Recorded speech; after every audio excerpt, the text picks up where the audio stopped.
Olá, pessoal! Sejam muito bem-vindos.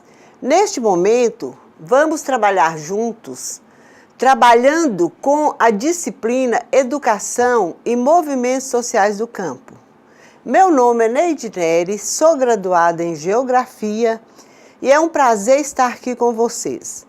Nessa terceira aula, abordaremos o tema A Cartografia dos Movimentos Sociais do Campo, nacional e regional. Vamos dialogar sobre um processo de mapeamento de uma cartografia camponesa, defendendo o modelo da agricultura campesina, contrapondo o atual modelo agrícola monocultor. Um mapa com a emancipação humana, que evidencie a autonomia e que articule a luta camponesa.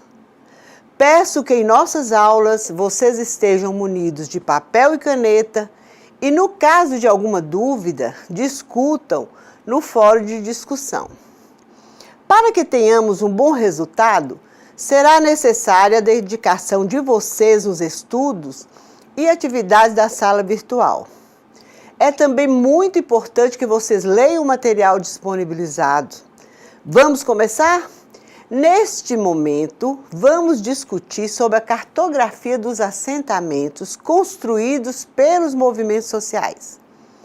A cartografia dos movimentos sociais do campo nacional e regional. Desde a sua fundação, o MST atua através da ocupação de grandes latifúndios e terras improdutivas, construindo assentamentos. Porém, é importante observar que esse é apenas o seu método de ação e não seu objetivo final. Após a ocupação, o movimento realiza pressão para que o Estado ofereça condições de infraestrutura básica, como rede elétrica e outros. Durante as ocupações, o MST costuma oferecer apoio às famílias com a criação de escolas e cursos de formação política e de técnicas de cultivo e agricultura familiar, estimulando a organização dos pequenos produtores rurais em cooperativas.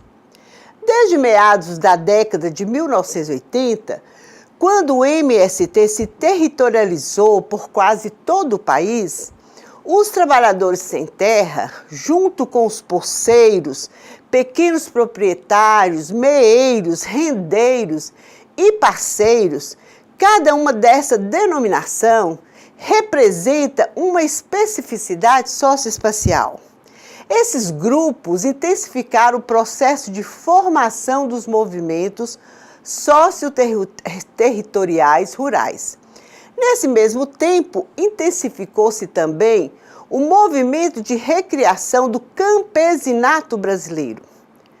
Como reflexo da ocupação, temos acampamentos que representam uma etapa do processo de territorialização da luta-resistência.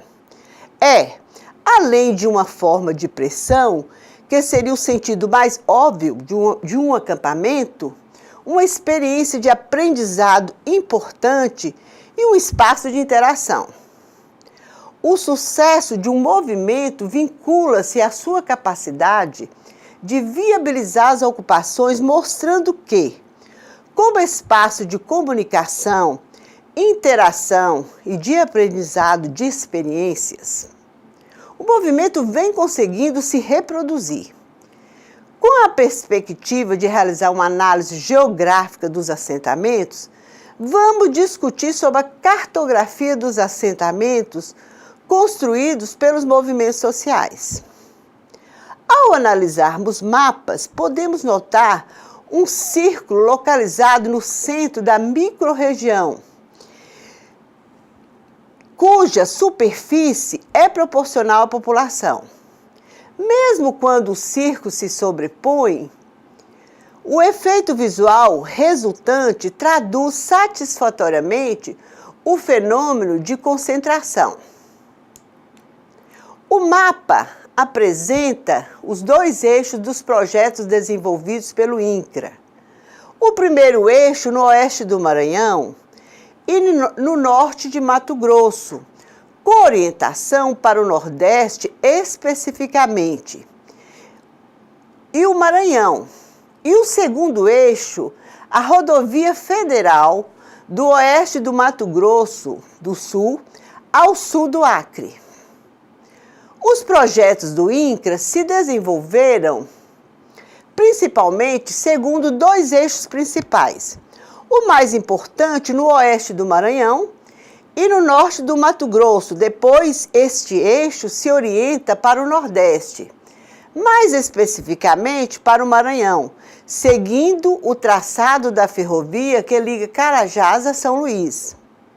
O segundo eixo de desenvolvimento dos projetos do INCRA segue a rodovia federal que liga Campo Grande a Rio Branco, ou seja, o oeste do Mato Grosso do Sul ao sul do Acre.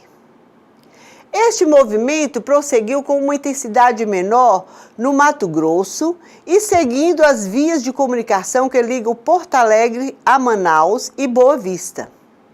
A implantação dos assentamentos nos espaços e no tempo não apresenta uma distribuição geográfica uniforme sobre o conjunto do território nacional.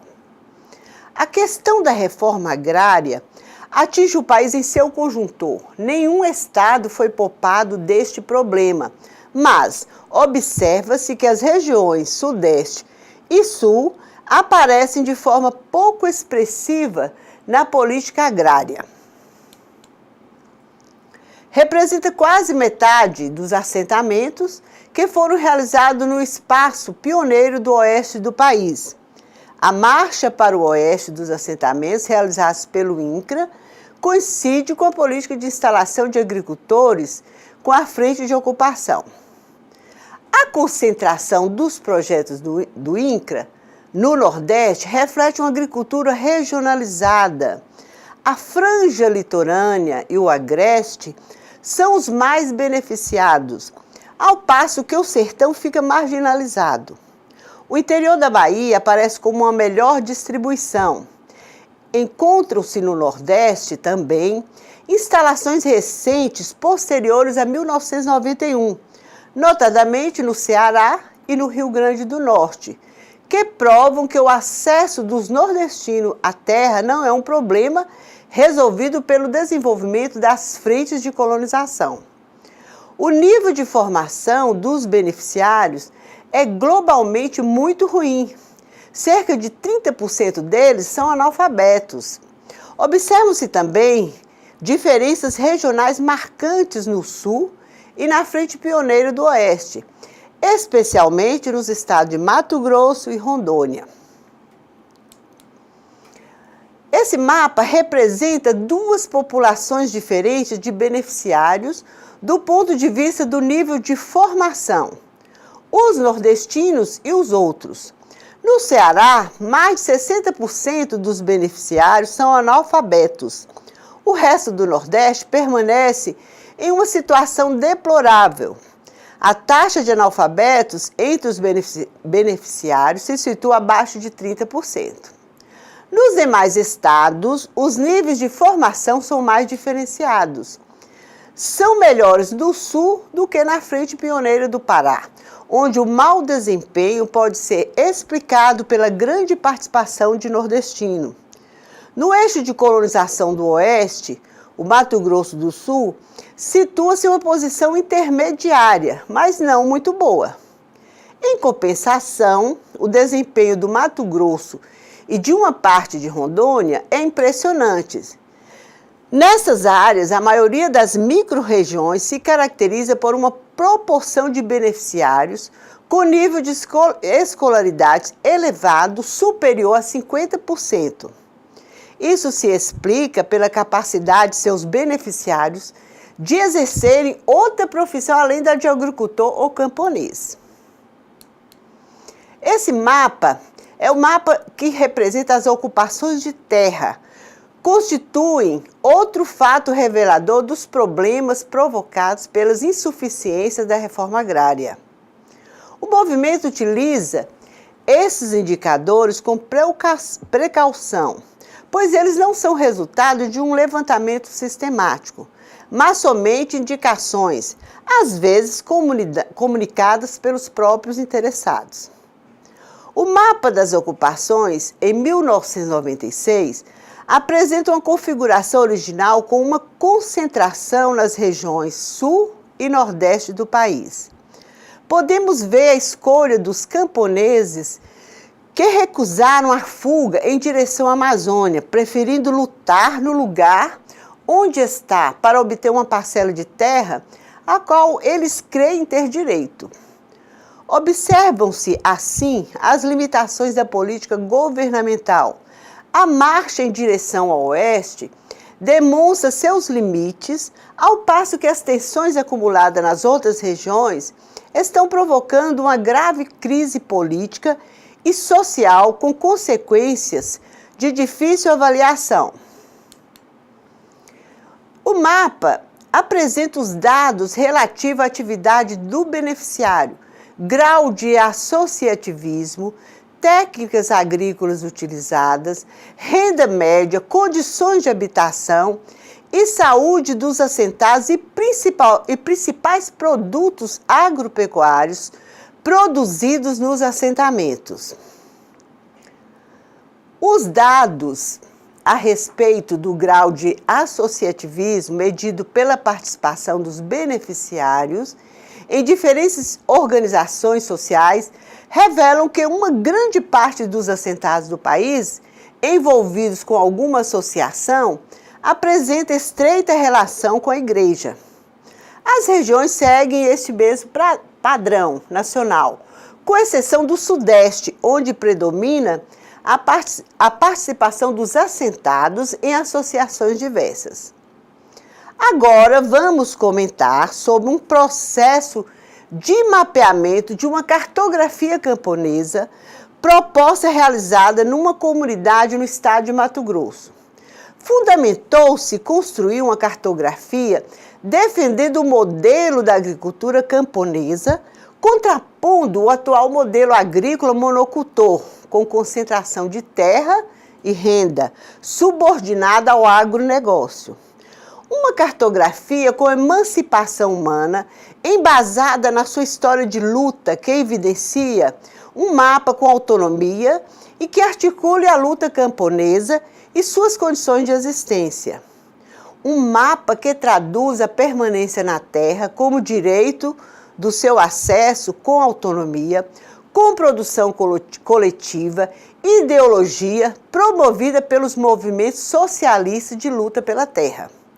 Após o acesso à terra, parece-se encerrar a luta pela vida camponesa. Restringe-se a terra como meio de produção e situa-se o coletivo como uma relação social fundamental para um novo projeto de produção e distribuição de riqueza e, aparentemente, desfaz a tensão da luta pelo território. Geralmente aconteciam, após o assentamento, as pessoas desgastadas anulam as possibilidades da luta coletiva, uma vez que nos assentamentos os problemas do campo continuam, assim como surgem outros. Para os camponeses, ainda ativos na militância dos movimentos dos trabalhadores sem terra, a ideia do mapeamento oportunizou reviver o processo coletivo, reconhecido por muitos camponeses por todo o assentamento, pois sozinho não faz nada, assim como se configurou numa proposta de retorno ao trabalho coletivo. Não só mapear conflitos, mas também pensar nas possibilidades. Essa questão trouxe como reflexão a possibilidade de realização do processo de mapeamento como atividade mobilizadora, inscrita politicamente numa retomada da luta coletiva. Inicialmente, esse trabalho seguiu a orientação dos militantes do MST, em busca de uma identidade forjada pelo próprio MST de camponeses operários. Contudo, o processo de mapeamento e as representações produzidas apontaram as contradições entre a condição de luta camponesa e de classe camponesa operária, exigindo uma explicativa sobre os conflitos internos do assentamento. Portanto, através do diálogo envolvendo a escola local, associações e toda a comunidade, foi sugerido a construção de um memorial do assentamento, substituindo mapeamento sobre problemas socioambientais, que se destinavam à elaboração de estratégias de autogestão territorial. O mapeamento da história tornou-se uma necessidade apresentada pelos assentados como proposta da comunidade de retomada do coletivo, estruturação de um projeto de produção cooperada a partir da agroecologia. Deslocou-se o significado ideal de mapear conflitos e possibilidades para um sentido material, ou seja, retomar o processo de luta pela terra é retomar o sentido da classe trabalhadora, ou seja, o camponês operário, pois, contraditoriamente, as possibilidades de permanência na terra exigem recompor a realidade em movimento e a condição à classe camponesa. A análise do espaço com o avanço do agronegócio e a inserção da produção camponesa em sua cadeia produtiva possibilitou utilizar-se das cooperativas para a produção camponesa inserida no mercado, com controle total da produção e circulação dos produtos agroecológicos. Para a geografia, a cartografia expressa o modo de produção, a dominação espacial, veículo necessário ao controle espacial para a produção e circulação de mercadorias. A exploração de novos territórios para domínio ou busca de matéria-prima para o controle espacial, marcado pelo uso das tecnologias destinadas à logística de produção e consumo. Os mapas carregam também o desejo da autonomia, da liberdade, do controle do homem, de suas vontades e do atendimento das necessidades. No mapeamento com a comunidade, buscou-se construir uma cartografia representativa de classe, com saber socialmente produzido, que deva ser socializado, popularizado, um instrumento da luta de classes, representativo da classe camponesa. O debate sobre o futuro do assentamento se deu na necessidade da luta por uma política de reconhecimento e valorização da produção camponesa. O mapa revelaria as condições que desenvolvem ou são desenvolvidas, as estruturas de poder e de dominação da sociedade, que busca revelar a forma pela qual as coisas existem e as condições materiais que produzem a existência.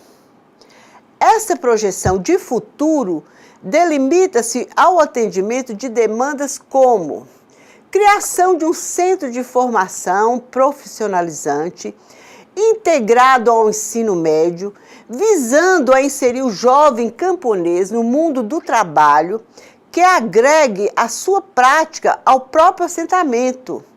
Fortalecer programa do governo federal de incentivo à pequena produção, realização de um laticínio mantido por associações ou cooperativas e para o controle do processo produtivo, produção, circulação e comercialização do leite e derivados. Trazer à comunidade infraestrutura de saúde, lazer e melhorias à escola do assentamento fundada na educação do campo. No caso dos mapas elaborados pelos assentados, é possível compreender suas representações a partir dos sentidos dados contraditoriamente à apropriação do espaço do assentamento. Podemos citar como exemplo a agroecologia como alternativa para a resistência camponesa, a produção de hortas agroecológicas que visam, em primeiro lugar, ao mercado e não ao sustento do próprio camponês. Já estão inseridas na lógica da produção capitalista, uma vez que é o excedente que deve ser comercializado e não a produção destinada quase exclusivamente à comercialização. Assim, a questão se coloca é como produzir alimentos e não mercadoria. Ao mesmo tempo em que os mapas revelam as representações forjadas no desejo da autonomia econômica e da posse da propriedade, revelam o desejo pela autonomia do trabalho livre. Neste sentido, a apropriação de técnicas, tecnologia como, por exemplo, o mapa, deve ser viabilizado a partir do conhecimento urbano como socialmente produzido. Portanto, realizar-se como partilha necessária para a emancipação humana.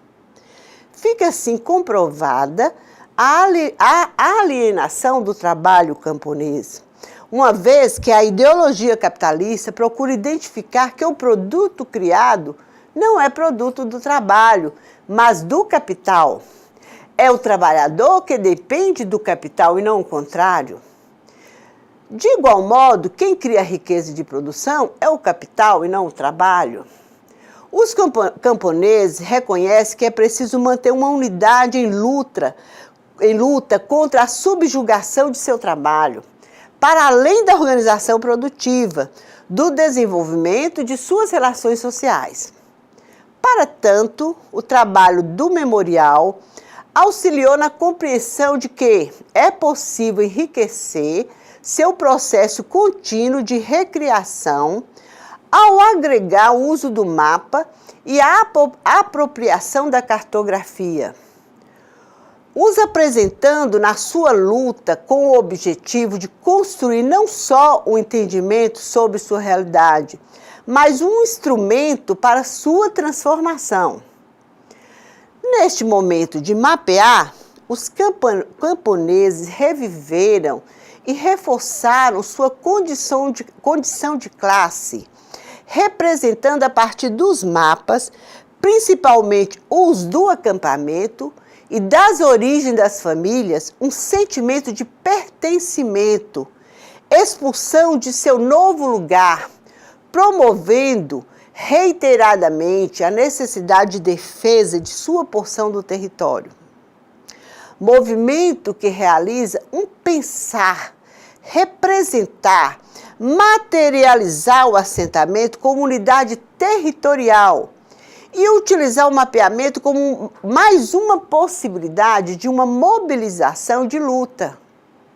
Assim, o processo de mapeamento poderá também ser uma estratégia de mobilização e fortalecimento de lutas, desde que tenha como ponto de partida a escala local, a vida cotidiana, sua história em movimento incessante, que realiza a força mobilizadora das representações.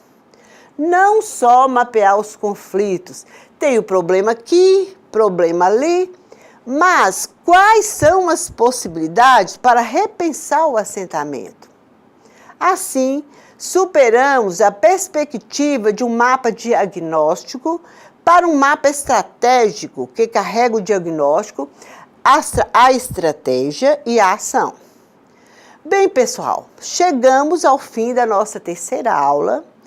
Vamos encerrar fazendo uma reflexão sobre alguns questionamentos.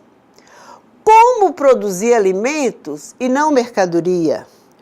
Como promover a emancipação humana através do mapa? Como evitar a alienação do trabalho camponês? Como contrapor a ideologia capitalista que declara que o produto é do capital e não do trabalho? Pensem nisso. Muito obrigada e até a próxima aula.